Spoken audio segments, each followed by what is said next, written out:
We are back on the Rational Boomer podcast. Hopefully your day is going well. If you're listening to the podcast, this is Monday. However, we're recording this TikTok live on Saturday night. We don't typically do it on the weekends, but I thought, hey, what the hell?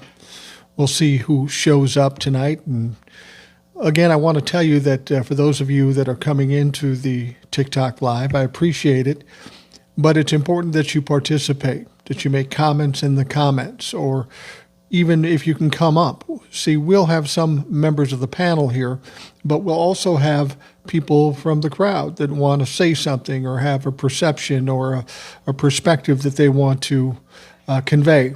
And you'll have that opportunity on this TikTok live. It's a little different than some other TikTok lives, but that's all right. It's almost more like a call-in talk show. We have some guests, and we have people coming up with questions, comments, and I'm always amazed when we do that there are some people that we pull out of the crowd that are incredibly bright, have some great perspectives, and offer a lot to the program. So hopefully you'll participate.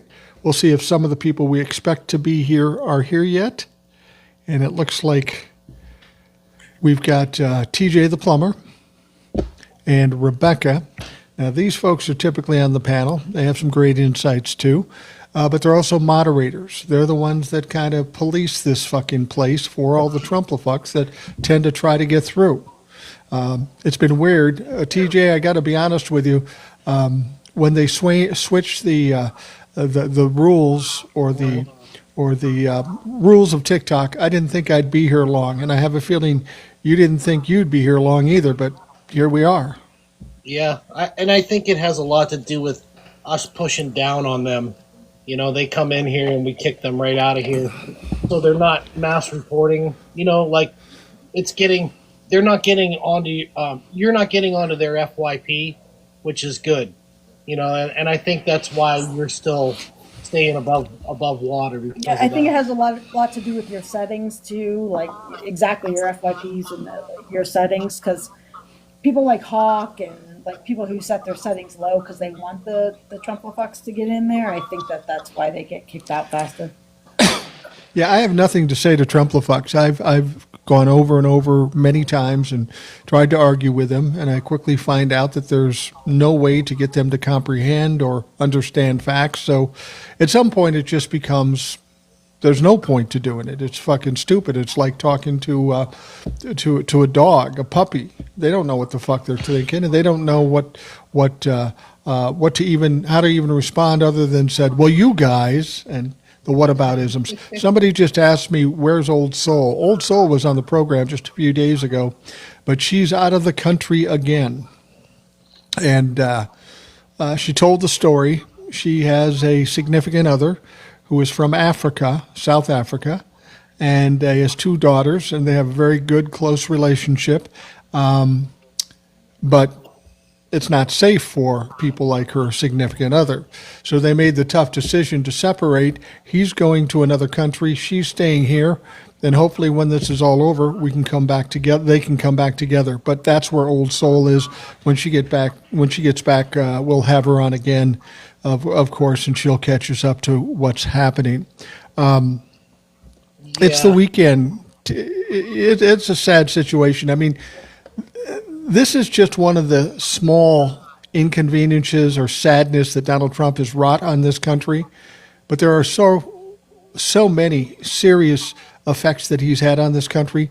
People have to be just getting sick of this bullshit. Yeah, their story's amazing, and they're very lucky to have the options that they have, honestly. Yeah, absolutely. Well, I tell you what, I was talking to her brother, and, you know, her significant other she cares about a lot is moving to another country with the kids, who she loves a lot too. I said, you know, this may be just the beginning of a love story that they'll tell to their grandkids that will be truly amazing.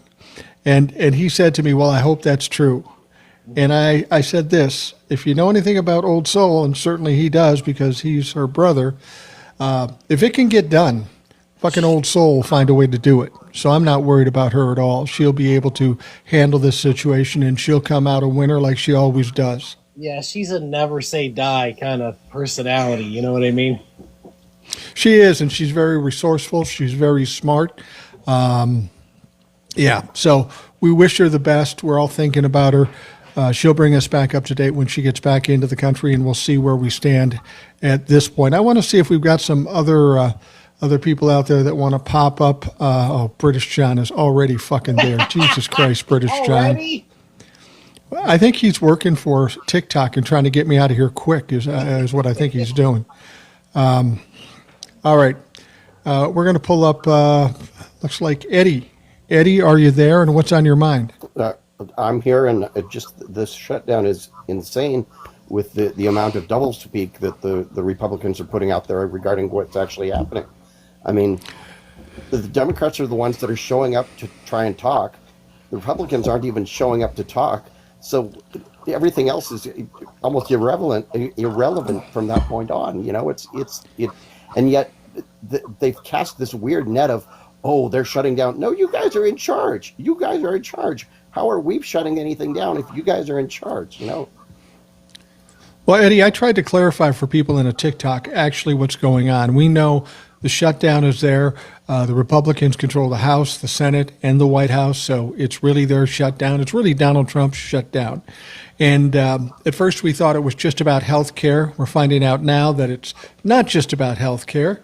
It's about the Epstein files. And we know this because Mike Johnson went to 4 representatives in the House and they said, listen, man, if you vote to not release the files, we can end this shutdown this weekend.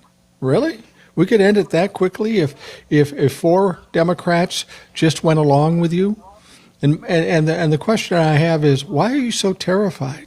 Why are you so terrified about these files? Now, of course, the Democrats aren't going to do that. That's absolutely ridiculous. But what I found funny is the Republicans think that they're in charge, that they're controlling this in the sense that they give the Democrats this ultimatum. And as far as I'm concerned, if the Democrats want to do what the Republicans would do, I'd sit down in a negotiation and say, you either give me what I want, you give us everything we want, or we'll run this fucking shutdown till the midterms and see what they do. Right. Well, you gotta Not a half bad plan. you gotta assume that big business is putting a lot of pressure on Donald Trump right now because they're losing millions and millions every day with the government shutdown. Absolutely. I want to explain, too, what the Republicans are saying. The Republicans are saying the only reason they won't agree with the Democrats is because the Democrats want to give trillions and trillions of free health care to illegal immigrants. And that is categorically untrue. And any Trumplefuck that wants to debate me on it, watch out, because I know what the fuck I'm talking about this. I looked into this very deeply. First of all, they just want to continue subsidies that are already with the ACA. If they take away the subsidies, then people will lose their health care, and many people will have their health care costs tripled, even quadrupled. So you can see where the problem is there. Now, with the Republicans, they do this all the time. They take some minute thing, they exaggerate it, they blow it up, and they just flat out lie. Now, when they say that the Democrats want to give illegal aliens health care, this is really what's going on. There is no illegal aliens accepted on Medicare, Medicaid, or the ACA. You can't get it if you're an illegal alien. That's the way it always has been. That's the way it is now. And that is the way it would be even after we get some kind of resolution to this shutdown. What they're talking about is this. It's not even a bailout for illegal immigrants. It's a bailout for hospitals. And it's the situation where somebody comes to a hospital in dire need of help, maybe on death's door, and the hospital has to accept them, does what they do to them, and assuming they don't have health care and can't pay for it, then the government would reimburse them. That's what would happen. Wasn't Reagan the one who put that in place, though? Yeah, I think he was. But that also includes illegal immigrants. If an illegal immigrant comes to a hospital and is at death's door, they will do what they have to do according to the Hippocratic Oath, Yes. and then they expect the government to reimburse them. So the point is they're not giving them free health care. They're giving everybody in this country a fair shot to survive and the health care they deserve and they're required to get through the Hippocratic Oath by these doctors. And if they happen to be an illegal immigrant, well, then that gets paid. But the illegal immigrant doesn't get anything for it other than the service that one time. The hospital gets reimbursed from the government. So that's really all it is. Then they've taken that and made this out to be trillions of dollars for illegal immigrants. And that goes for Americans who don't have health care, too. If they have an emergency, the doctors have to treat them. They can't Correct. turn And- it away. Correct. Anyone, And then they regardless also of, get of a legal status basically a or social insurance. worker. Like Americans who do not have health care, they basically get a social worker who then helps them get some sort of health care or helps them sign up for some sort of health care. Right, which an undocumented person would not be eligible for. No. And that's one of the arguments for universal health care. Okay? We can give universal health care to everybody and figure out a way to pay it, like making the rich people pay their fucking taxes. You can do it that way, or leave it the way it is, make everybody pay tons and tons of dollars, high percentages of their income to just get health care. But then you've got the people that can't afford the health care, and they show up to the hospitals and they get the health care, which the government then pays for.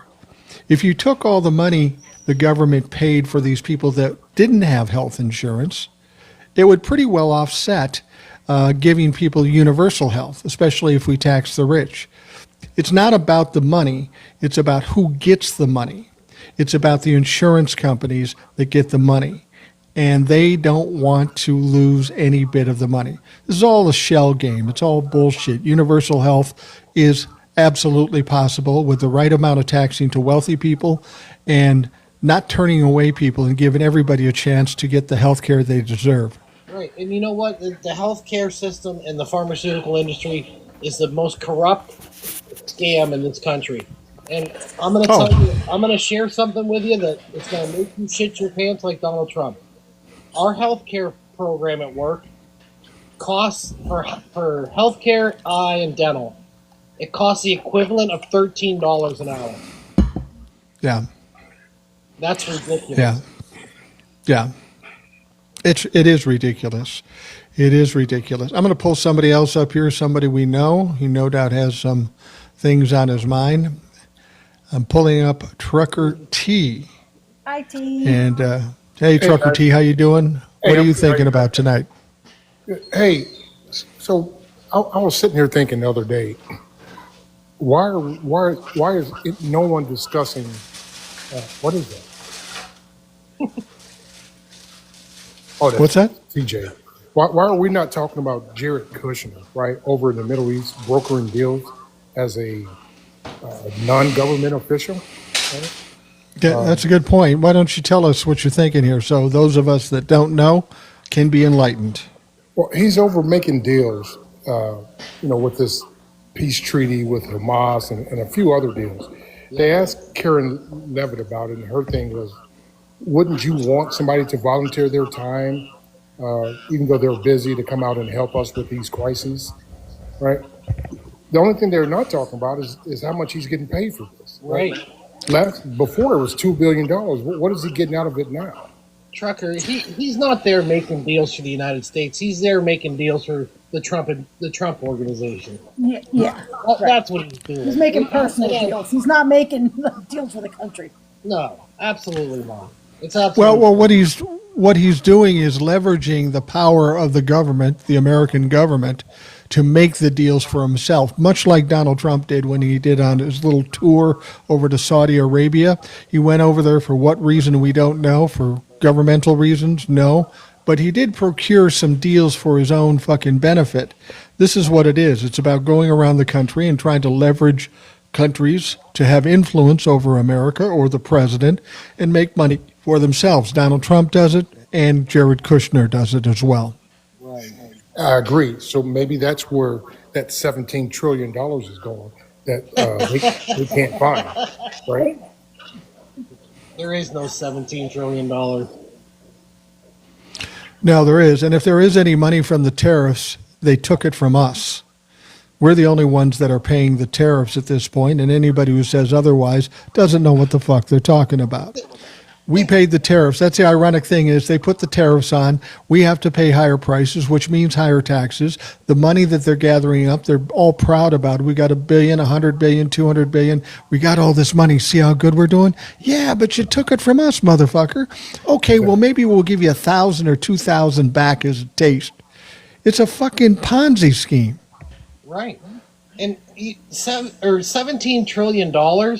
Think about how much money that is. That's half the national debt.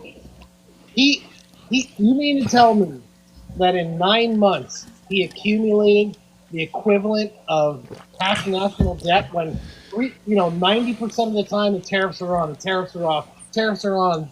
You chickened out again. There's no fucking way that there's $17 trillion fucking anywhere.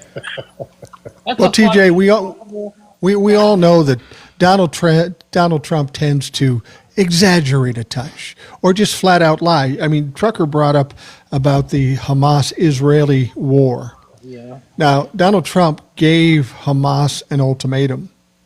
That ultimatum was you accept the peace deal. The peace deal that Donald Trump plagiarized from Joe Biden, by the way. He didn't write this fucking thing. Joe Biden did. But if Hamas doesn't accept the deal, all hell's going to break loose. And when is that going to be? Sunday. Now, those of us in the live, that's tomorrow. Those of us listening on the podcast, it already happened. But I'm curious to see what Donald Trump is going to do when this deal doesn't get done tomorrow. It's going to throw more ketchup. Yeah. Do you think they're now buying it like wholesale, like Cisco's, like driving up to the White House, like delivering ketchup and like. Well, here's the deal. Here's the thing that confuses me or that worries me. Donald Trump has said that Israel has accepted all parts of the peace deal, and Hamas hasn't accepted all of them as yet, so they're putting it on Hamas. But Donald Trump has told us a lot of things, like, I got these tariffs worked out, great deals for America, and then the other country says, yeah, that didn't really happen. Or Donald Trump works out a deal for TikTok with China, and then China says, we haven't heard anything. So when Donald Trump says he has some sort of deal, you've got to take it with a grain of salt because he tends to, well, fucking lie. And the other part of it is, does Benjamin Netanyahu really want peace? I don't think so. No. I think if he gets peace, he becomes very vulnerable. He's Of done course if he he doesn't gets want peace. peace. He's done.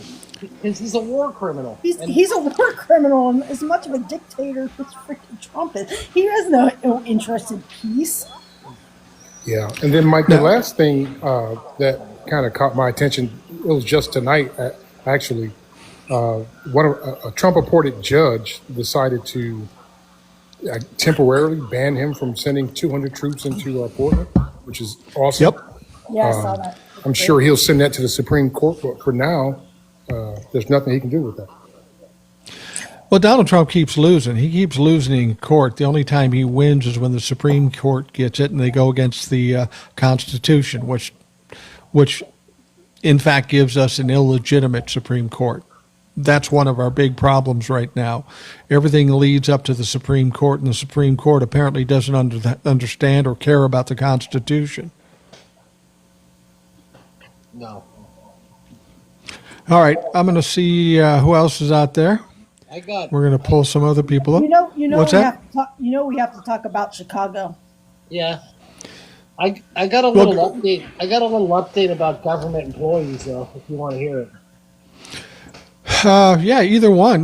We can talk. I did hear Pritzker, Governor Pritzker, suggest that he's hearing that there are like 300 National Guard being assembled now to go into Chicago. Have you heard anything about that?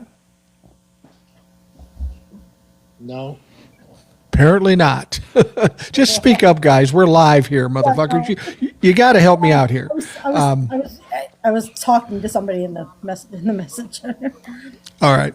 I don't know. Did you hear about somebody getting shot in Chicago too? Yeah. By ICE agents? Got shot today, as a matter of fact. Yeah. They say that, ICE is claiming that she blocked them in. well, not just her, but they were blocked in. And they said she pulled out a weapon, a pew pew, I should say. Of course they did. Yeah. So they felt imminent danger, so they fired off. I don't know. Yeah, I'm sure there's no video of that. there's no evidence. They said, she said, yeah. Of course. Wow. TJ, you were going to talk about workers. Go ahead and tell us what you got.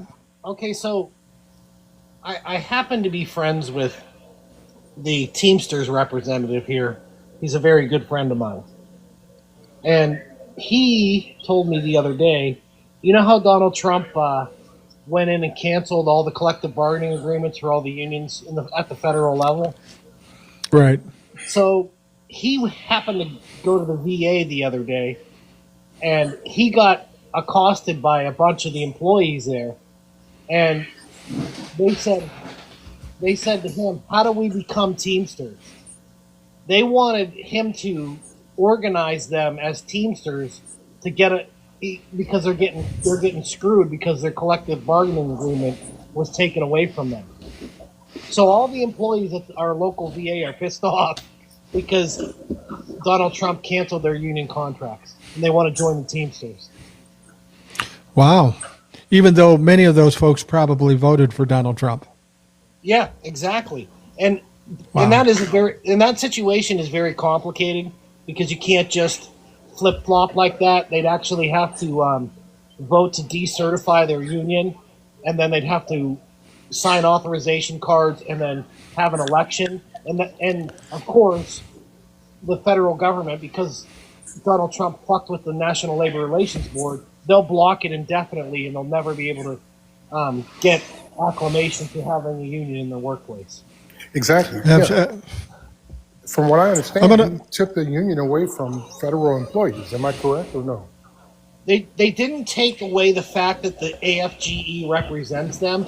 They took away the collective bargaining agreement. So the union technically still represents them, but they're working under no rules. It's a really bizarre. Nothing like that has ever happened ever. And so a judge basically said this is bullshit, but it's like hung up in an appeal or something. Wow. You know, the whole point of having a union is to have some rules, and then you work it out so they don't have fucking rules. That just makes no sense. Okay, I've got somebody else up here. I've seen him making comments in the comment section. His name is Michael, so my name is Mike, so I figured he's fucking safe. Michael, how you doing? What's on your mind?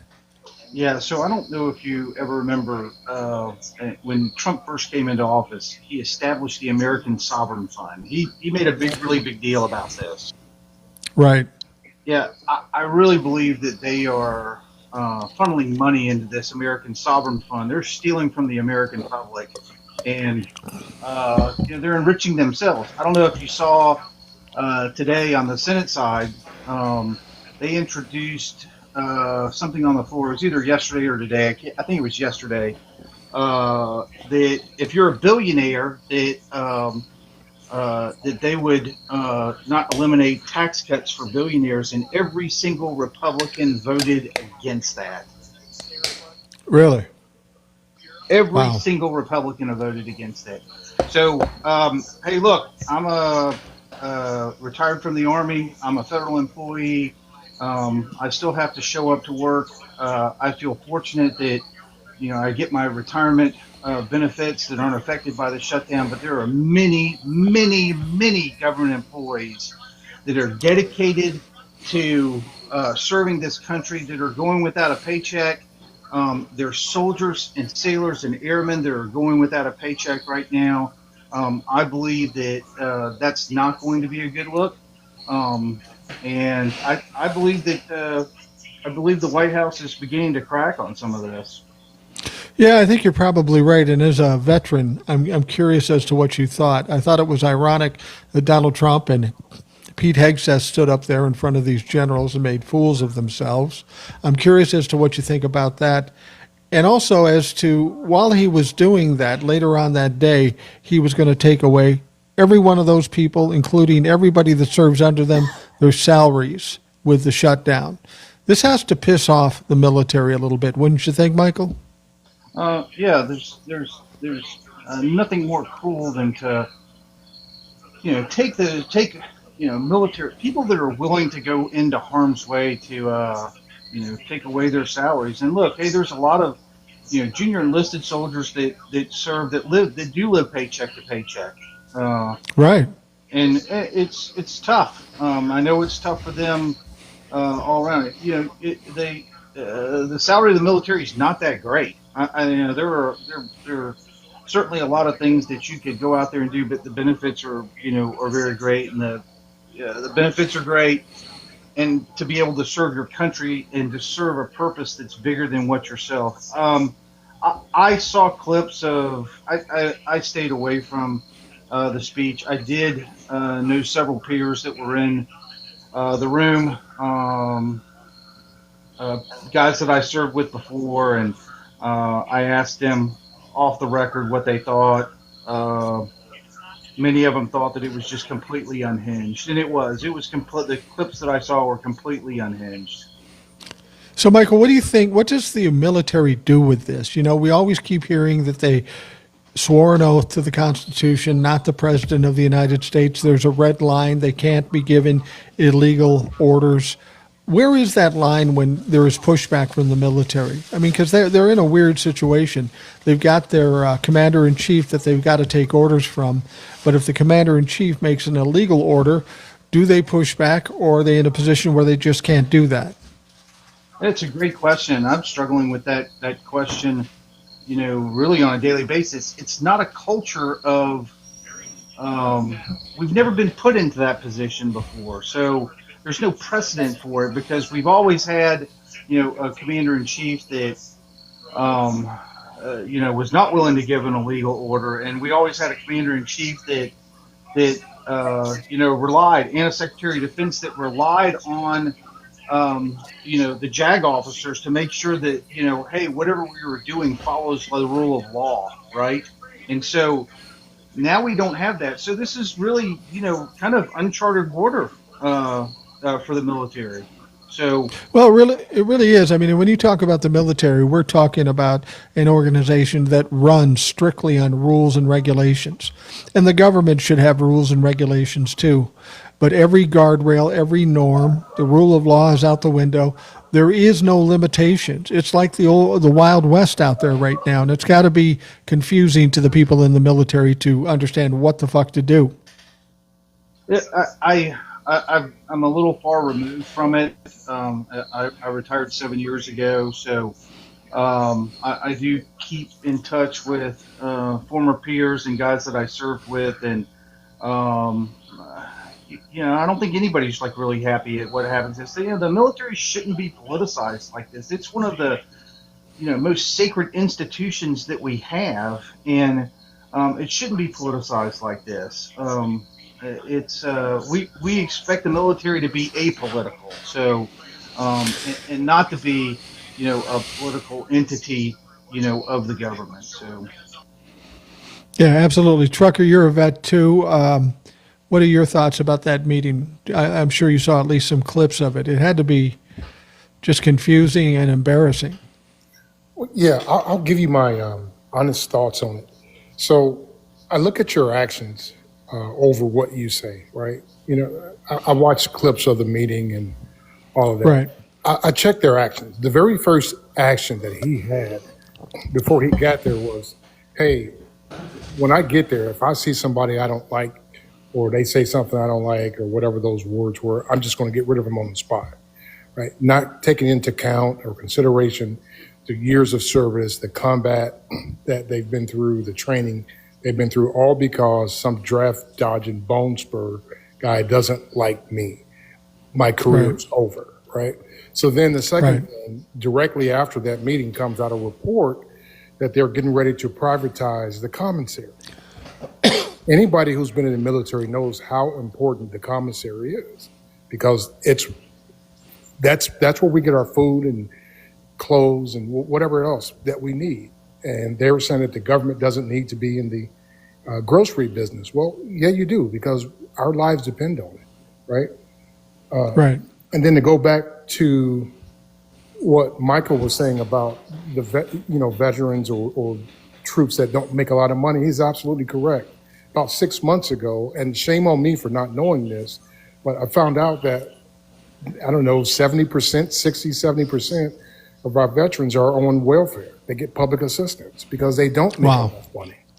Right? Right. So that statistic alone floored me. So then you put this doofus in front of me, giving me a speech on paper, right? Thick paper. I deserve better paper. I don't give two shits about paper. Right. It's just the whole thing is embarrassing. Like the first thing that came to my mind was, I'm so glad my son is 30 years old and I don't have to have a discussion with him about maybe joining the military or maybe not, because I would 100% at this point tell him no until this blows over. Right. I would tell you my my thought when I heard about this meeting that was taking place, and I was a senior officer in the Army. I retired as an 06. I was a colonel. So I can tell you that everybody that was in that room, it's a culture of, with senior leaders, we are continually thinking about readiness, how we can improve readiness, how that we employ resources to improve our readiness, because there's really two things that you never have enough of, and that's time and resources. And the amount of money that cost, I guarantee you that every officer that and every sergeant major and E9 that was in that room was thinking in their head the amount of readiness that I could buy for having to show up for something that could have been done on a Teams meeting or done by an email. They were probably gobsmacked, at the fact that they were there, and it could have been done over an email or a Teams meeting, and the amount of money that they spent could have really impacted, readiness and, our ability to do what our job is, and that is to go fight and win the nation's wars. Absolutely. Not to mention the fact that those generals should never have, those 800 generals should never have been in the same room together, because that's dangerous as hell that somebody could unalive all those people at once. I would think that, our adversaries looked at that and looked at what an opportunity it probably was to conduct, counterintelligence on that many targets all in one small location. It was, it was a little astonishing. So, I have a question for Michael and Trucker T, being that you're vets. Now, we understand now why Donald Trump and Pete Hegseth did this. It's all performative. It's about getting together all these powerful military folks, getting in there and having kind of like a bro show there, I'm going to say all these cool things, and these people are going to cheer and back me up all the way, and that will make Americans believe that the military is behind us. But of course, that's not what happened. Pete Hegseth goes out. There's no clapping. There's no reaction. Donald Trump goes out. He even makes mention of the fact that it's so quiet in there. So here's my question. Were they quiet because that's standard policy? Or were they sending a message with that? I've never gotten the exact answer for that. Oh, I got this one. Okay. So I don't know if you've ever seen videos where the commander-in-chief comes out to a unit and addresses the soldiers wherever they are, right? I've seen countless videos of Barack Obama, George W., Bill Clinton, and when they announce them, it's almost like a game show, because they're hyping them up and they're cheering and clapping and just loving it, right? Now, I wasn't a senior officer, so I can't speak for them, but I can tell you that when your commander-in-chief comes, you're excited. You want to be there on the first row to shake his hand, right? Right. This was, in my opinion, a bunch of generals gathering their military bearings so they could try to hide the disdain on their face. They couldn't understand why they were there. And I guarantee you, Michael is right. They were thinking about, why the fuck am I here? I could be doing so much other things right now. This is stupid. It was an organized revolt. So, Michael, you're the senior officer, right? You were a senior officer in the military? I was. What was your take on the response at this meeting? Was that kind of weird to you too? No, not really, because we're always kind of taught to be the quiet professionals, and so Right. that's a motto that we live by. And so I really didn't expect, um, for there to be. I would have been surprised if there was, any type of clapping or, applause. And hey, Trucker was just talking about this. I was in Baghdad in 2003, and was out at Baghdad International Airport, and all of a sudden we had got a notification that hey, a VIP visitor was going to show up, and President Bush showed up, and he came to the Chow Hall to visit the troops, and everybody thought that was cool, and that was a different, that visit should not have been confused with what happened at Quantico. So that was just it was a little different. That was the commander in chief visiting soldiers, in the field in a combat zone, and people were excited to see him. So Right. Well, did you think there was anything weird about that? I mean, the whole concept for the meeting was weird, but the way the generals behaved in this situation, very quiet, not clapping, not necessarily supportive, but just being very stoic. Was anything about that unusual? Did you think? I didn't think that it was unusual. I thought it would have been unusual if they did start clapping. So I mean, Okay. it's the apolitical nature of what we do, and you have to remember, this is, these are guys that have spent their entire lives serving under multiple different presidents. I thought it would have been weird if they, did clap. They acted as I, expected them, to act, in that situation. And Okay. Okay. Well, Mike, I'll tell you Go ahead. this. There's I don't know, rumor, I guess, going around that the generals are getting ready to sign a letter, all of them that were there, to invoke, to ask for the 25th Amendment. I don't know if that's true or not, but I've heard that 7 or 8 times so far, in 7 or 8 different ways. So I can tell you they're not happy. Well, no, I can imagine they're not happy, and as much as maybe that's the way it was supposed to go, or it was a surprise, you know who was surprised by the reaction? The Secretary of Defense and the Commander in Chief, because they went in there, and when they were standing up there, and I could recognize it. I'm not in the military, but I've spoken in front of crowds. You could see how uncomfortable they were without getting any responses. And if that's how it normally goes, it seems ironic that the Secretary of Defense and President of the United States had no fucking clue that that's what they were going to get. yeah, I think that I looked at the Secretary of Defense's face, and when he was wrapping it up, you kind of tell it was uncomfortable for him. If you watch Trump feeds off of that. He feeds off of the applause, and he kind of gets going really quickly with that. But look, I will tell you this, and I'll leave you with this.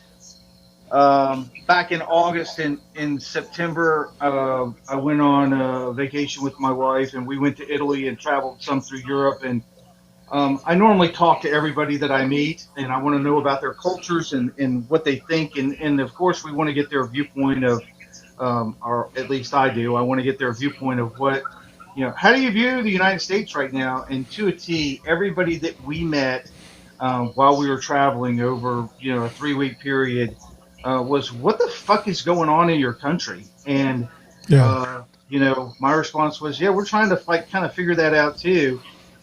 Many of the people that we met, in Italy, were, hey, did the Americans not remember Mussolini in this country? Was one of the Apparently responses not. that I got. Yeah. Right. And I'll tell you one real quick story. I met a woman and her mother that were from Latvia, and started talking to them about, hey, you share a border with Belarus, you share a border with with Russia. Are you worried about what is happening, in Ukraine may happen in your country? And the response that I got from this 31-year-old lady that was with her mother, she said, "Of course not. We're a member of NATO, and Article 5 would kick in." I said, "Well, you have a lot more faith in that than I do. But you could ask the average American what Article 5 was and what the responsibilities of the NATO treaty were, and they wouldn't know. But the Europeans live it every single day. Right. Right. Hey, let me Yeah, you're absolutely right. let me ask a question to Trucker and Michael, because I've heard this and I don't know if there's any validity to it. But I was told by someone that the high-ranking military officers, the generals, admirals, these folks, they can actually get together and produce a vote of no confidence on the Secretary of Defense, and it would be sent to the Senate for his removal.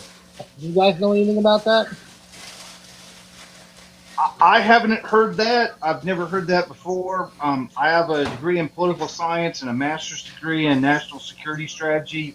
I've never heard that before, but I would, to me, I think that sounds a little like hopeful thinking, and you know how rumors like get started, on things like this. But I would just living in the culture for as long as I did, I would find that really hard to believe. But hey, we are living in very, uncharted territory at this point.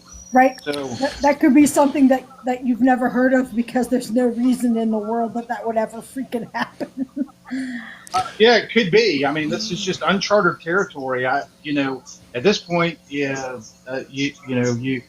kind of have, hey, well, if this happens, here are what the second and third order effects are. We've never been in this situation before. So the guardrails have always, been there in the rule of law. Even when Nixon, committed obvious crimes during Watergate, the guardrails withheld. So I don't know. Yeah. Well, and the other thing too is, even if they did fill out they got a unanimous vote of no confidence, just go to Donald Trump. It'd fucking be shoved under the carpet, or nothing would be done. So it would be a nice effort, but nothing would be done about it, and then all kinds of retribution would be wrought on those generals. I'd be surprised if they do that, because there's no way of winning that with the current situation we're in. Michael, thank you for coming on. I appreciate it. I'm going to get some other people up. Thank you for your participation, and thank you for your service too as well. Thanks, Michael. And Thank thanks for you. your service. This is the interesting thing about doing this on TikTok Live, is we get a lot of great guests that are knowledgeable and experienced in the military and government, in the federal government. It's always good to hear somebody from the source, or at least with more input, more insight than we have. I'm going to pull somebody up here. We know him. He's got a weird handle, RJ127. We know that to be Will. And Hey, Will, Mike, do me hey, a guys, favor. how you doing? Do me a favor. You have a little track record here. Don't get me taken down, bitch. No, I'm going to be calm. I've missed. I was I've going to missed bring up, people. because I know what this is, what this app is. I was going to bring to comment on what Tucker said. Tucker, if those generals did that, it reminded me of that scene from Band of Brothers, when all the non-coms got together and signed a letter saying they had to get rid of the lieutenant. And they did, but they court-martialed each one of those sergeants for questioning chain of command. That would happen Right. to every one of those generals. Yeah, I think it's just It- wishful thinking. I don't think it actually happened. You know what I mean? It's just, how people spread those rumors. And that's why I put that out, that I don't think it's true, or it's just a rumor. Also, I want to now announce my candidacy to be president of Puerto Rico, because apparently that office is now open. Why, you get the call today? Yeah. You get that call? I'm down for it, sure. I mean, He's of That Puerto was- Rican descent. Well, I mean, spoke with the president of Puerto Rico, and they had a good conversation. So I was wondering if he gave Yeah. Will a call. yeah, no, God, and they just blow it off. It's just like, hello, another day, another crazy. It's all good. Meanwhile, ICE is invading Chicago and taking everyone out of the apartment, and they're making excuses for it. No one That whole- cares. That whole situation is the most fucked up thing it's so fucked up. And Yeah, no one does yeah. anything. And Well, I was on that's the the live troubling last thing. night. Nobody Can we does talk anything. can we talk about that apartment raid? Yeah. And here's the thing, and ICE is literally off the leash. And because no one's standing up to him. No one of authority is standing up to him. And I was talking on my live last night, Substack, with a guest, and that what I kept thinking about is, and as you guys know, I'm a weirdo because I'll compare things to fiction. I've been watching a lot of Gunsmoke over the last few weeks, but one thing I remember about the character is that there was an episode where this guy was abusing his wife, and Dylan came out and said, "You stop it." And the guy goes, "No, you can't do that." He goes, "Yeah, I can because I'm the law and it's wrong." And the problem we have is none of the city police, none of the county sheriff, no one's going up to ICE and standing between them and a protester and telling, no, my job is to protect the people of the city, not serve you. And that's why they get away with it, because no one of authority has stepped up and stepped on him. I'm not talking about politician. I'm talking about police, county sheriff. I mean, they seem complicit, but until someone stands up, ICE is just going to say, hey, no one cares. We'll do what we want. Yeah. And excuse me, I should say, excuse me, for those young people listening to this TikTok live, Gunsmoke. That was a weekly drama about the Old West that was on something that we once knew as a network that came on once a week that we watched. Now that it's You been could off the find air it- for 40 you could years, you stream can it binge that motherfucker. You could stream it on Pluto TV for free. There you go. That'll work. They'll watch But one episode and be bored. So No, actually, you won't be. Trust me. the young Those people episodes- will be. Will we won't? So this well, is for Rebecca. So we're talking about the apartment in Chicago. I saw a Yes. lady, and this won't be on the news because they never give you the good stuff, right? But No, of you course. you get all your stuff from TikTok. Yes. of course. There was a lady that says, "Hey, we were awakened in the middle of the night. It was crazy. It was chaotic, and we asked for a warrant. They said they had a warrant for 7 people. She said there's 39 apartments in this building, and they took all 39 for the 7. And they were taking people out that were American, that weren't American. They were taking out babies and zip ties, separating them from their mothers and fathers right on the spot. Some of them had clothes, some of them didn't. And she had asked, she says, hey, what about these kids? You can't do those kids like that. And the guy says, fuck them kids. Yeah. And I about lost my shit. I mean, Yeah. they arrested an alderman yesterday who just was questioning them, wanted their ID, and they just arrested him and took an alderman in Chicago and took her away. No one's standing up to them. The only people standing No. up are peaceful protesters, and what are they doing? Pepper spraying them, slamming into the ground, arresting them for no reason other than talking to their face on public property. Right. See, Right. not only did they take all those people out of those apartments and like detain them, but they kicked in all those doors and left all those doors like wide open, so they all got robbed. On top of that, Yeah, by ICE probably. Fucking Yeah, well, ICE goes whoever- back and like who? But they they all they got they robbed they've on done it top of that. before. They Yeah. it's disgusting. I want to pull somebody up because he lives in Oregon. He's been on the show many times. He's been in our lives too. His name is Trevor. And Trevor, hold on, he's not here yet. Hey Trevor, how you doing? What are you thinking about? Well, today, Trump appointed judges put a temporary block on the sun or on this. I cannot talk right now. On National Guard being deployed to put my hometown of Portland, Oregon, about every time, and it's like a restraining order for 2 weeks, and hopefully those 2 weeks become permanent. So That's what I heard from Aaron Parnas and some other TikTok channels on this app. So Well, Trevor, that's why I wanted to bring you up. You live in Portland, correct? yes, I do. Portland, Yeah. Oregon. Okay. And we're hearing a lot about Portland, Oregon, how Donald Trump's going to send troops in there and how it's a war zone and all that sort of thing. And as you pointed out today, a judge put a temporary hold on Donald Trump sending troops to Portland, which is good to hear. We don't know how temporary this is. But tell us the vibe in Portland right now. I'm guessing it's not a war zone.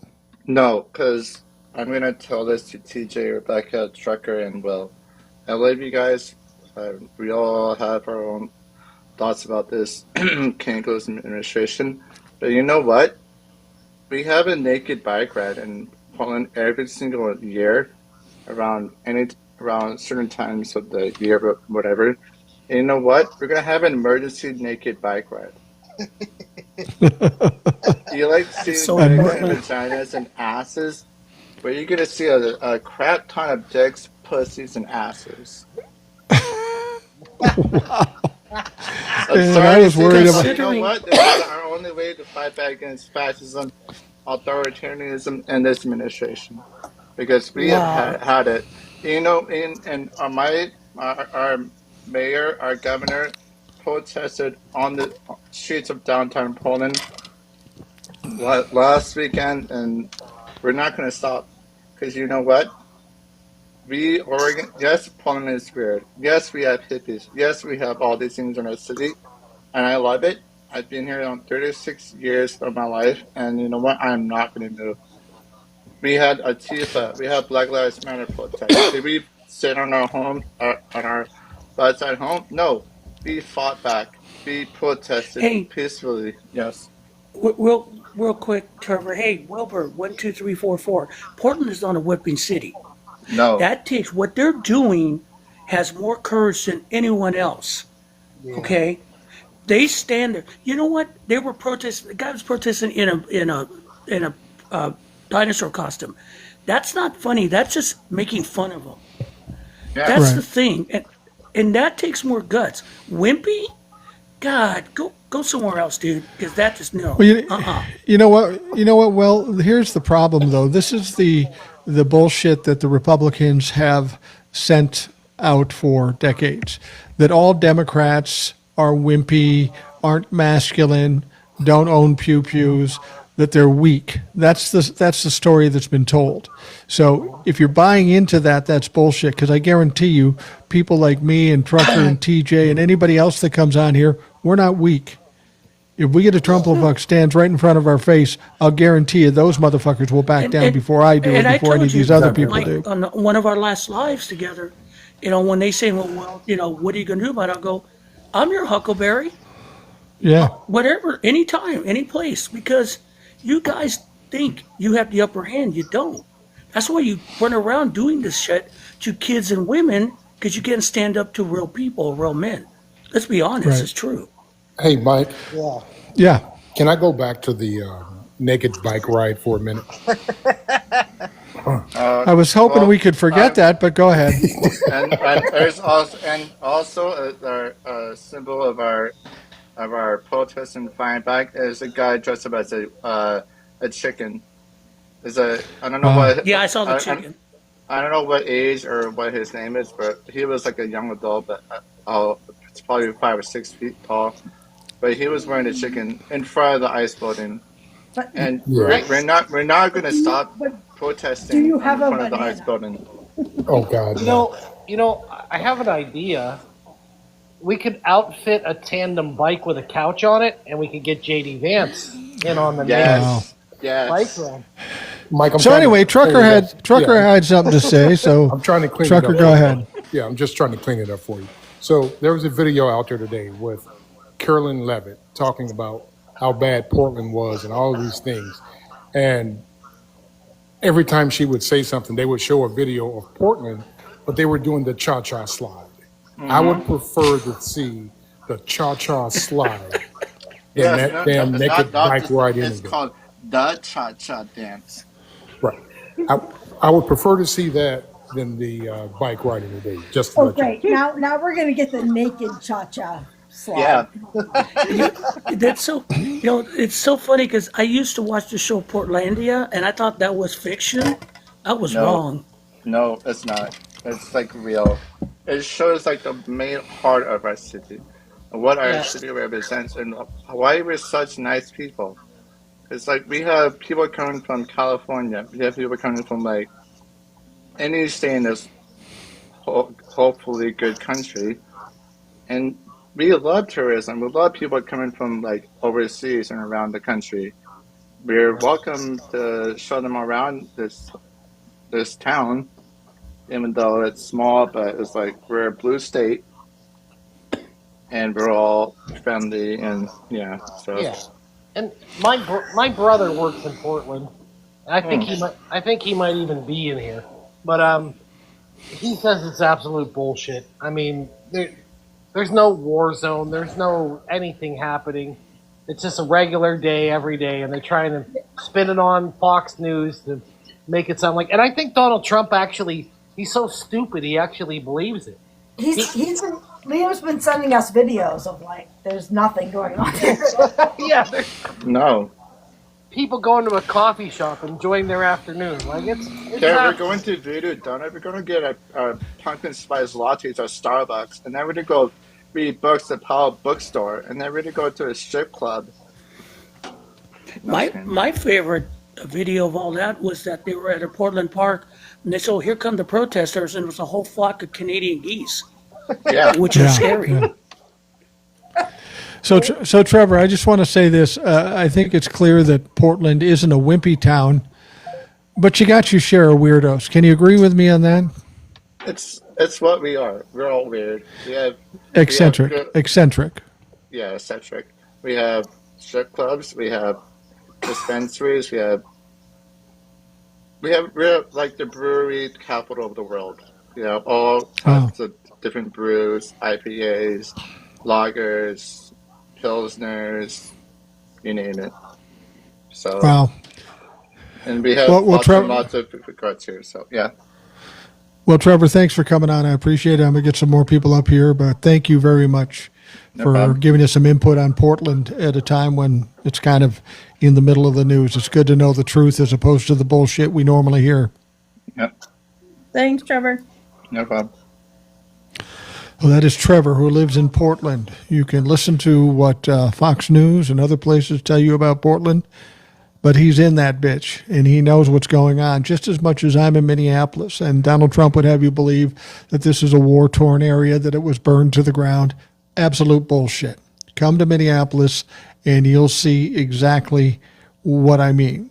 It's a beautiful place. It has its issues like every other place, but certainly not war-torn like Donald Trump would suggest. Okay, we're going to pull up Oliver's mom, and she no doubt has some insights. I was just wondering, I came in a little late on this. Have y'all talked about the shutdown yet? A little bit, but go ahead. It just seems weird that they start talking about layoffs. I've never heard of layoffs in the past for any of these government shutdowns. I've heard of furloughs where people have been asked not to come to work and didn't get paid until everything got settled and all that kind of stuff, but not people actually losing their jobs. yeah, it's a retribution threat from Donald Trump. Yes, That's what it is. exactly. Right. And Russ Vought.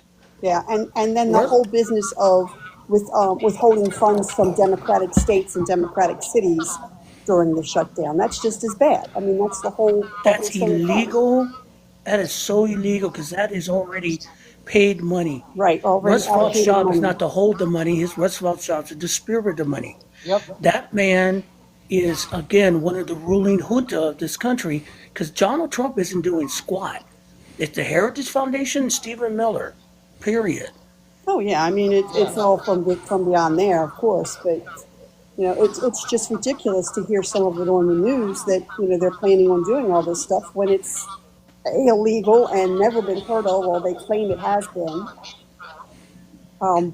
Yeah. It's just crazy. Yeah, Donald Trump tried that with Pennsylvania, and my governor sued the living fuck out of him, and he lost. So they had to release the money to us. Yeah. Wow.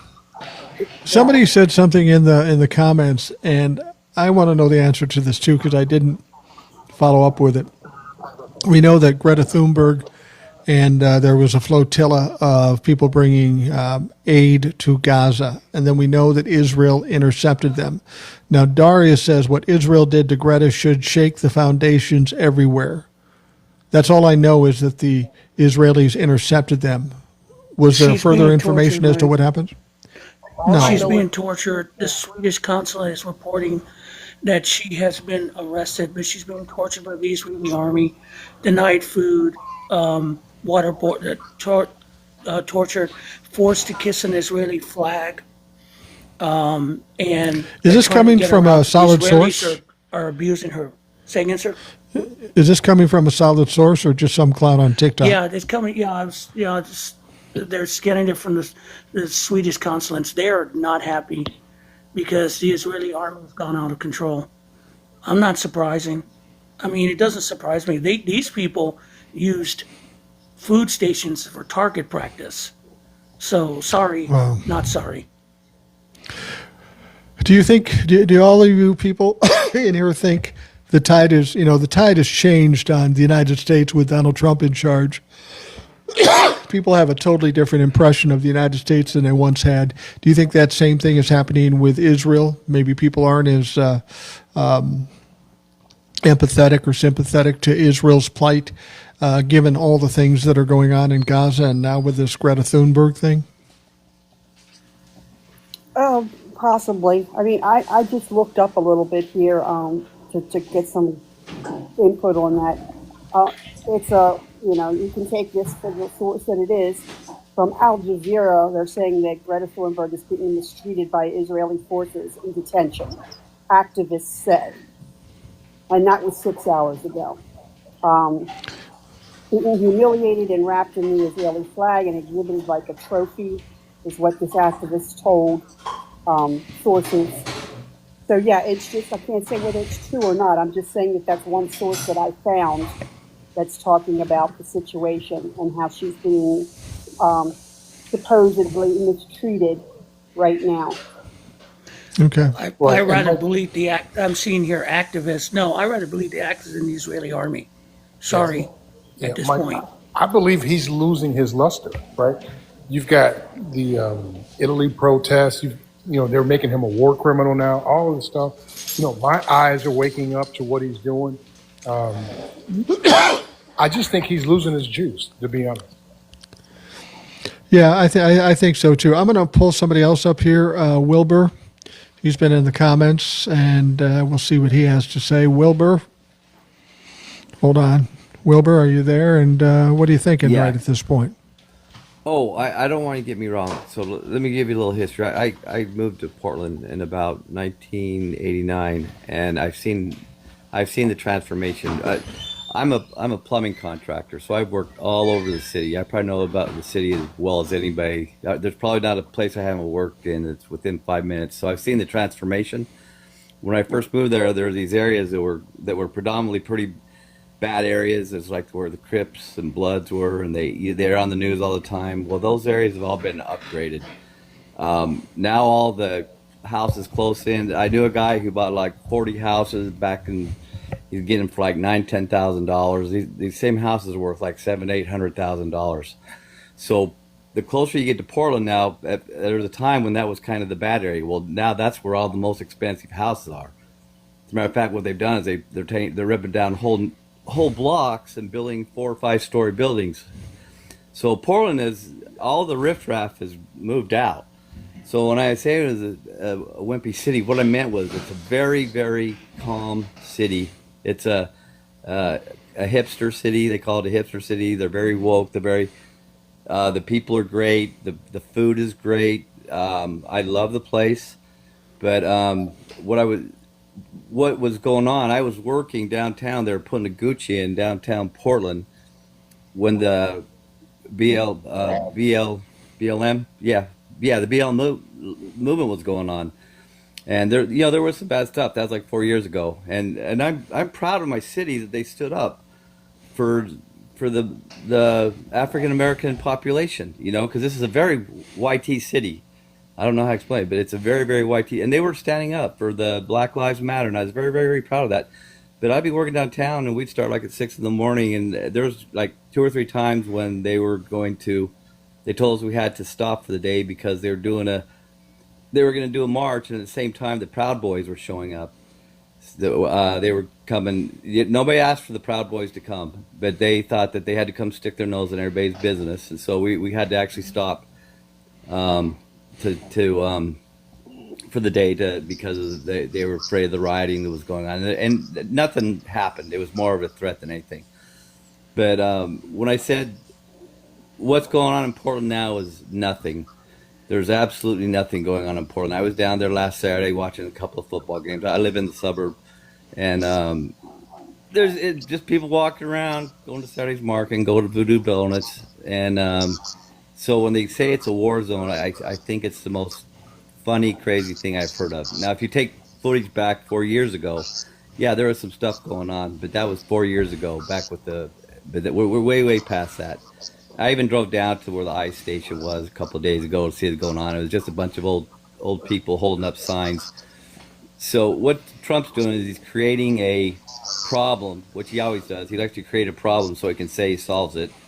And Right. but just telling you, Portland is a great town. I love it. There's nothing going on. It's as far as crime, it's way, way, way, way down there. Especially violent crime. It's one of the lowest in the big major cities. But anyway, that's why I just wanted to get on to tell you that Portland's actually a really, really great town. Hey, Wilbur. Well, Wilbur, I appreciate that. Wilbur. You know what Yeah. stops a Proud Boy? A What's 24-inch aluminum pipe wrench. Yeah. Well, Yeah. those guys started actually. I think it was the leader of the Proud Boys, or so one of those major groups started right across the river in Vancouver, Washington. I think they swear one of the main guys came out of there. But yeah, is that what it was? Anyway, they thought they had to come stick their nose in, and they were when all the stuff that was going on, they started bringing all those people in. But that was a long time ago. And it's just a really good town. I don't know. I just thought when he said it was a war-torn city, I was like laughing my butt off. I go, this is about as calm as you can get. Mike, I got a question for Wilbur, if you don't mind. Yeah, go ahead. So Wilbur, okay, so Portland comes up a lot when, let's just say the shit hits the fan, for lack of a better term. But you guys are always willing to fight. Is that an innate trait of Portlanders? Yeah. Right? Because no matter what happens, Portland, they stand up and they fight for whatever, right? And I really love that about that city, but you don't see that a lot. But most of them will go toe to toe with it. Absolutely. And what I was trying to say is it's actually a very YT city. All those people fighting for the BLM. I went down there and I was watching it. They were all white people. They were people fighting for their black community. And that's what I'm saying. I'm a very, very proud of Portland and Oregon because they're fighting for the rights of other people. And that's who these people are. They're really good people, and they're, a lot of them are yuppies. They all ride their bikes. It's, like I say, it's considered a hipster city. It's very hip, and but yeah, they're good. They're good people, and they're willing to fight. And the food here is unbelievable. They have really great food here. Well, Wilbur, I appreciate you coming on. Thank you very much. I got a few other people I got to pull up, but Yeah, that's fine. thank you for the good report on Portland. I just had to clear that up. I didn't want you to think what I said in the comments was we're a wimpy city. No, We're not a I wimpy city. appreciate that. We stand up for people's rights, and that's something to be proud of. Thank you very much, and that is great to hear. That's Wilbur from Portland. Let's see who else is available at this point. Let's pull up Matrix. We'll see if she pops up. Matrix 467. How you doing? What's on your mind? Mike, Trucker, Yeah. Hey. Oliver's mom. Where's Miss Otti? Oh, hey guys, how are you? Good. We're doing well. Hey, girl. Looking at poor Greta. Okay, so Israel is over here lying on at the for the BBC and a couple of Al Jazeera, and they're claiming that they have deported the 137 flotilla activists over to Turkey. This is within the last 12 hours. They're over here lying. Um, oh my gosh. I don't.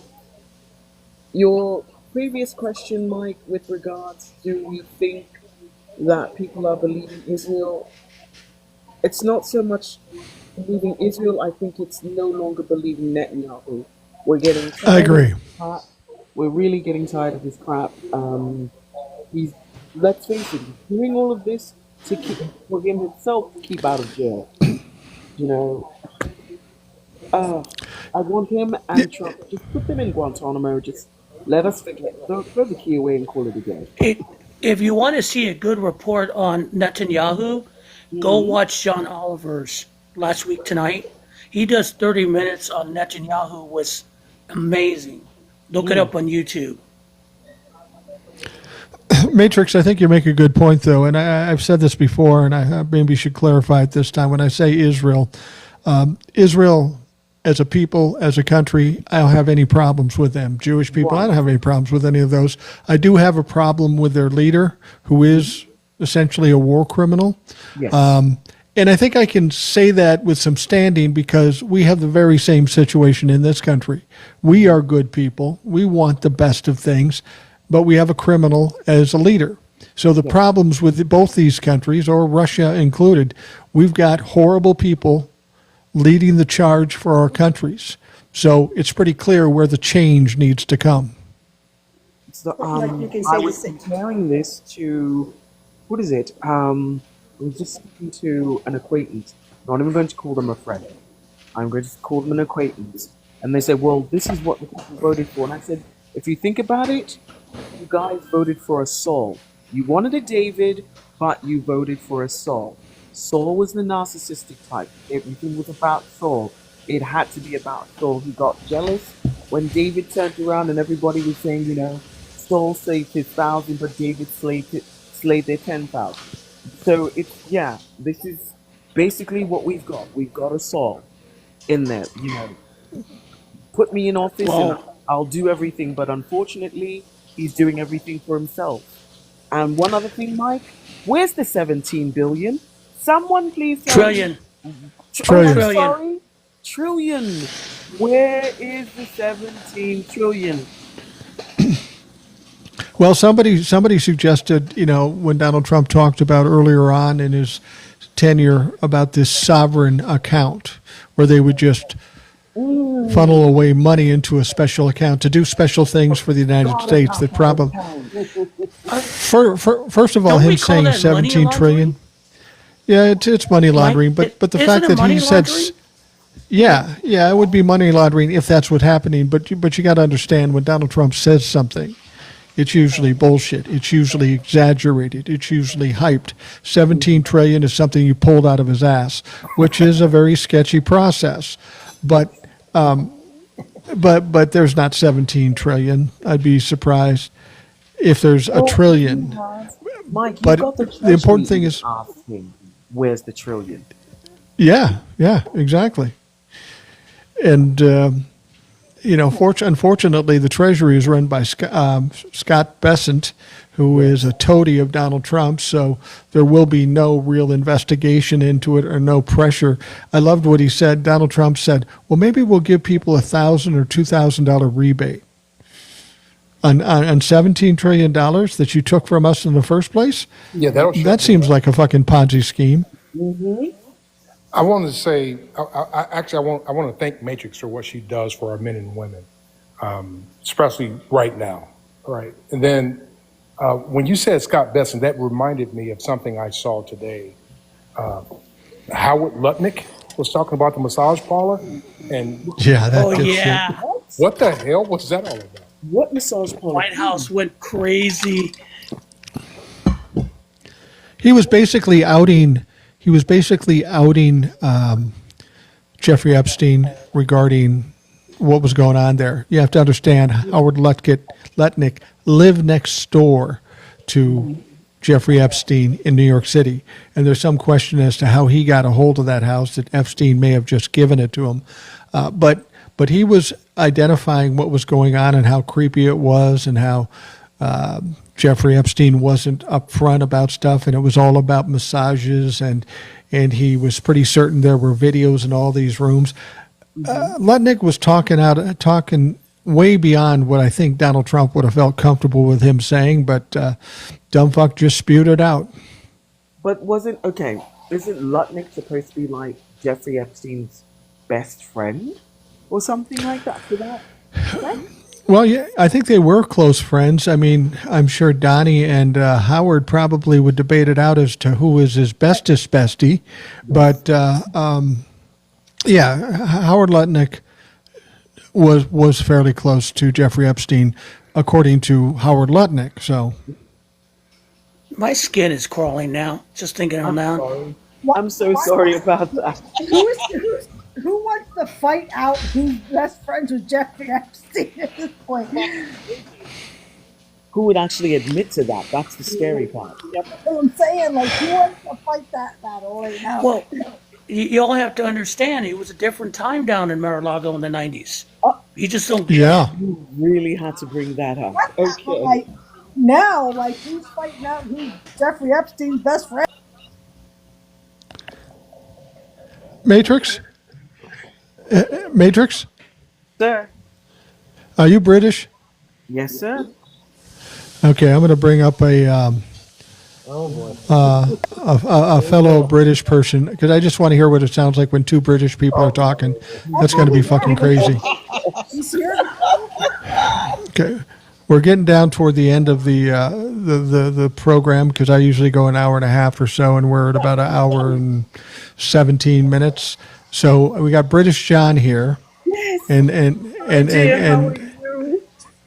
British John, and we have Matrix, who's from over across the pond too. So I just thought it would be interesting to have you two.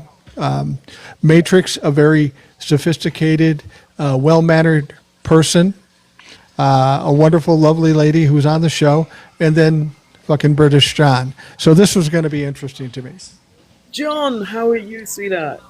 I'm fine, Matrix. Just give me a second. Apologize. I've just done a naked bike ride with Jay's mom. I am exhausted. I knew it. I knew it was going to open with that. I fucking knew it. Did you get your beetroot in? As long as you've got your beetroot and plenty of water, we're good. I don't think it was a beetroot. I think it was an anal bead. Anyway, different story, different time. God. So And you said I was going to get you fucked down. God. That's why I do it at the end of the show. You said that was just a knuckle. Anyway, let's move on. Let's keep this polite. Hello, Matrix. So, look, Matrix, you're going to get confused. Just to explain, I'm from Yorkshire, was born in Lancashire, raised in Cumbria, have a London-ish accent because it's what the wife likes. So just don't, if you think there's a lot of multiculturalism going on, there is. And I'm also more multiculturalism. I was born here in the States to a Royal Naval dad, sent back home, raised in Lewisham, then sent down to Bournemouth, and winded up in Sydenham, then took my happy backside back over here to go to university at NYU, and still winded up back in Lewisham after I was done. Came back over here because I got an internship with Pfizer and was like, oh my gosh, I've got to pay tuition, I've got to pay these stupid student loans back. So I'm still winding up back over here. I had a one-night stand with the product manager for Pfizer for Viagra. I was on that program. Wow. I met. Rebecca. I'm not using names, but I met her on a Virgin Atlantic flight to San Francisco, and I was actually sat next to Liz Hurley for the flight, who was flying to America. It was a couple of weeks after Hugh Grant had got in trouble for hitting the brake lights too often in his car while parked. gosh. And I'll just say that we were flying Virgin, but neither of us were. Anyway, let me. Oh, I'm going to be I serious. feel like this is a DM conversation. That Mike did. Mike well, Mike knew what he was Mike, doing. yeah, Mike knew what he was doing. He absolutely knew. I So did. I thought I'd take the last half of the show off. Wait, Mike didn't get that platinum record for nothing. So I've got a couple of things I wanted to touch on. It's been interesting listening to you guys because you've hit many of them. I'll do the serious bit first, and then we can do an intelligence test. Because TJ, this one's for you. I think you'll like this word puzzle I put together. It's a video I'm going to put out later tonight. Okay. So on the ACA, let's just talk briefly about the shutdown on the ACA. And the reason I've said this on multiple lives is because if you think you're being lied to, I want to talk to you. Okay. If you already know what's going on, that's fine. Don't interrupt. This is nothing to do with illegal immigrants getting healthcare. The only part that it touches is that anybody goes into an ER, they are federally obliged to patch you up and stabilize your condition, even if that means morphine and duct tape. No, we're not doing morphine and duct tape now, sweetheart. Just take a rest. We'll get back to it. I don't know where Jay is. I don't know where she gets these ideas. Anyway, and the they have, but the hospital needs to be compensated. They don't need to make a profit, but they need to cover their costs. Otherwise, that hospital may not be there when you need it. Okay, somebody without a suntan and a strange accent that's not British. So that is the only federal money that could be considered as going in that direction. Now, California has come in for a bit of flack because we decided in 24, or rather Mr. Newsom did, and we supported him through the legislature, that we would start giving undocumented workers who were low paid preventative health care. What a crazy idea. We would start letting them have screenings. They could have vaccinations so they wouldn't get sick. Why do we do that? Because it's really expensive to treat people in ER. And the fewer people you have in ER, the more resources you can give to the people who are actually there. Crazy idea. Here's a little thing for you. There's a guy called Steve Hilton. He's a British political commentator. He was David Cameron's chief of strategy. Let me see. He is a treasonous wanker. I can say that because TikTok doesn't know what that means. He stabbed. Oh, I can't say that word. He did something bad to Mr. Cameron before becoming essentially the Heritage Foundation version of the Brexit campaign. He is now running for governor of California, and he's a horrible, spiteful little man. And he said that we were going to spend $9.5 billion this year on this. Here's how crazy it is. They budgeted $3.1 billion, yet California screws up a lot of things. They actually spent $2 billion. Why? Because preventative care saved a lot of money. I know, what a crazy idea. So that's gone away. As soon as Trump's bill went through, the big, beautiful bullshit, they rewrote the law and it went through, and we now don't do any of that. It's all gone. However, even on emergency health care, it's going to go from $3.2 billion to $3.7 billion for less care. Why? Because the big, beautiful bill took away a big chunk of that funding. So Californians will be paying for non-Californians to get emergency treatment. But the ACA bit, this is what drives me mad. I used to be the CISO, the Chief Infrastructure Security Officer for Obamacare's California Exchange. It's a joint venture between NTT and CalHIRS and one of the big consultancy groups. Yeah, that's right. I used to have a real job. The premiums on that right now, and I've got the numbers here, and this is why I want, if you're a MAGA, you just really do want to listen to this, because this bit be no jokes. Where is it?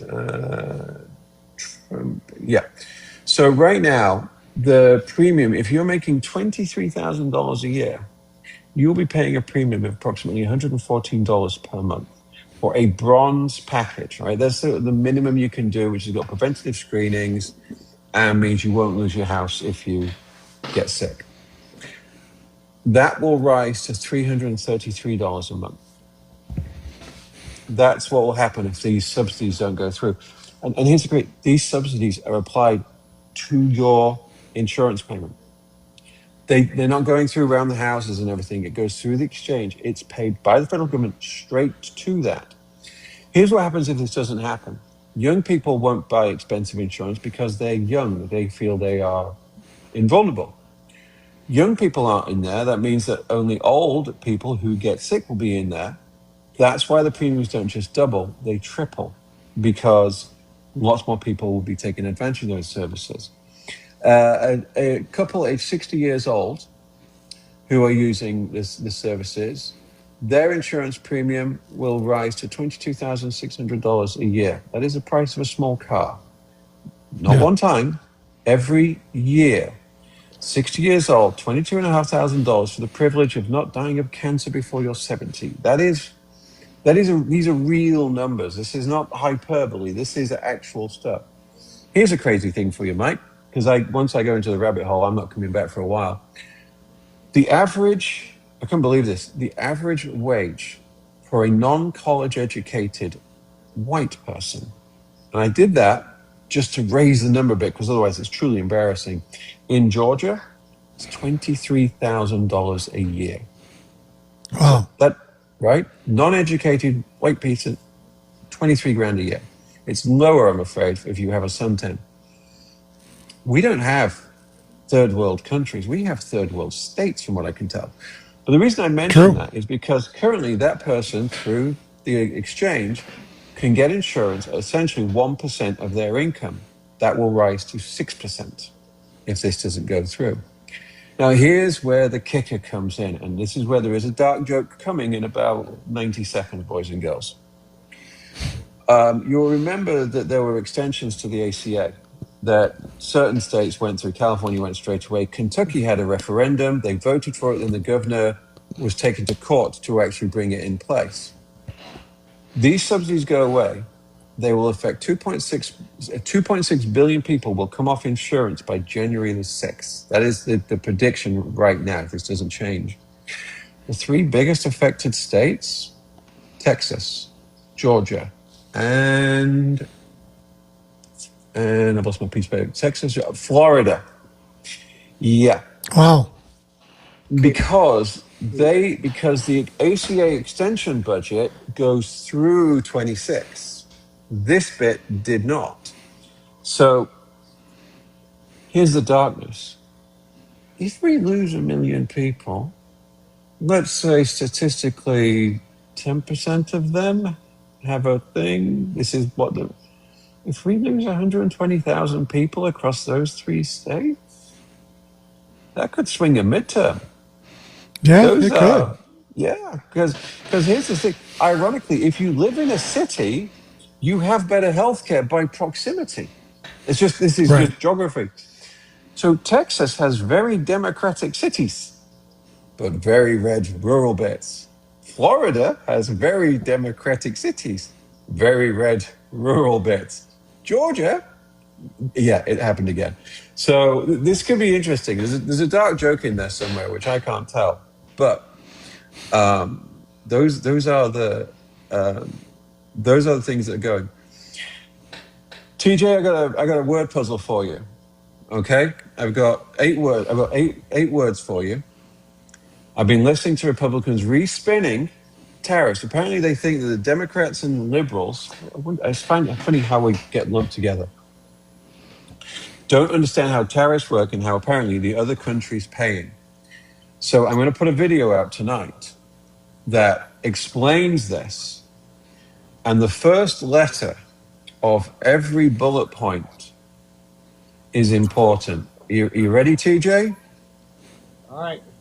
Reality, economics, trade, arithmetic, revenue, domestic fallout, economic, debt. Okay. All right. Don't know, anybody say it. Don't put it in the comments. He will get I'm taken not. down really quickly, boys and I'm not girls. saying. I'm not saying that word, but Yeah. I see your point. Yeah. Yeah. So, British John, I Well, got it 2 letters in. sorry, Oliver's well, mom, I missed that. I got it 2 letters in. yeah, I got it 2 letters in Yeah, too. me too. Well, I'm going to wrap things up here because, like I've always said, I always get, well, the getting's good. I need a recording of this. If they take me down, then I don't have it. So I want to do that. I want to thank TJ, Rebecca, Trucker T, British John, Oliver's mom, Will, the other people that showed up, and Matrix. Matrix, I just want to say something. One thing I like about British folks is they always turn a phrase. They always have an interesting turn of phrase. And I always hear something I've never heard before. And it really caught me when you said, and I took my happy backside over here. I'm going, what the hell is she saying? And then I figured it out. You dragged your ass back here. That's what you were meant to say, right?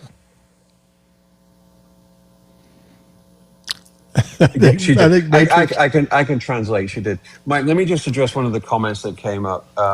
Everyone's been very supportive of my weight loss journey. I've finally gone through 250 pounds a couple of days ago. For those that care, I just put a picture up on my story. I actually took my wife out of it because I don't share my family. That is me in real life. I was at an event on Wednesday. A lot of people have been asking, John, how did you manage to get the flat stomach? Let me tell you right now. And you can buy these on Amazon, boys and girls. Okay. I swear to God, for the last 3 days, I have been wearing a Colombian transgender medical latex girdle. Let me tell you right now, these things, technically, it's just to help me with my back, but life changing. Mike, if you've not tried one, okay, they are just, I'm like, I'm just wearing the outfit now. I'm not going in for the surgery, but I'm seriously thinking I could get used to this lifestyle. It's a thing. Well, Mike, FYI, he wears it without the shirt. Well, and as I said earlier, get while the getting's good. I think Can I Now ask for something Can I ask completely Bruce different. John one question? if I get taken down, I'll never forgive you. But go ahead. No, it's a real question. John, you were talking about the hospitals and like what they're required to like just to do under the law. Do Catholic hospitals have to follow that same rule? So this is interesting. They do, but their doctors can opt out, or they can have they can have moral concerns and opt out. However, that cannot compromise their Hippocratic oath. It's a very interesting puzzle. Back when Obamacare was going through, remember that the pill was an issue for, there was a ridiculous court case. The nuns didn't want to buy insurance which covered them for the pill because it's not something they were using. It was against their moral beliefs. And the upside of that is that the Supreme Court, there was a decision that said you have to treat them, but if there's a point in the treatment that you aren't comfortable with, you have to hand over responsibility to a board-certified doctor at the same unit. So there is that. But yeah, if they have the resources. So Catholic hospitals they will only provide the minimum care also? Well, they all have to provide. They all have to stabilize your condition. There's what's really interesting is there's no law for what happens after this. And we ran into this with my father-in-law. He had a fall, a stroke, an aneurysm. Everything went wrong for him in San Diego, and the ambulance took him to the wrong hospital. And we really wanted to get him transferred to Kaiser, where his insurance was, but they took him to Mercy or wherever it was, which was a religious institution. And it was this issue came up in the most bizarre way because he had a stroke and he thought he was vegetarian. It's a real thing. And they said, well, we can only deal with certain dietary. We said, well, it's just vegetables. It is very strange. In this country, religion can come before healthcare. Wow. That's tragic. That is tragic. And again, I'm going to wrap things up before anybody talks again. I appreciate you all coming on. And for those of you listening, I appreciate you taking the time to listen and participate. I hope you have a great day. We'll talk to you again tomorrow.